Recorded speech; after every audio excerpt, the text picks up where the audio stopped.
మనకి ఈరోజు బాగా ట్రెండింగ్లో ఉన్న న్యూస్ ఏంటంటే మరి బీజేపీ తీసుకున్న ఒక నిర్ణయం ఏదైతే ఒక బిల్లు తీసుకొచ్చారో సో అది అదే మనకి మంత్రి అయినా సరే సీఎం అయినా పిఎం అయినా సరే ఎవరైనా సరే ఈ రోజు నుంచి నెల రోజులు గనక మరి వాళ్ళు జైలుకి వెళ్తే సో దాని తర్వాత 31st డే ఆటోమేటిక్గా వాళ్ళు ఆ పదవి నుంచి రాజీనామా చేయాలి.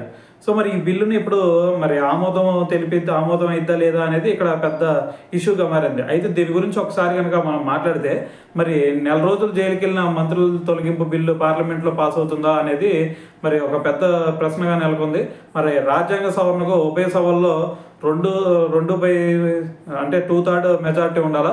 మరి లోక్సభలో చూస్తేనేమో 543 సీట్లలో 362 సభ్యుల మద్దతు కావాల్సి ఉండగా మరి ఎన్డీఏ బలం చూస్తేనేమో కేవలం 293 మాత్రమే ఉంది.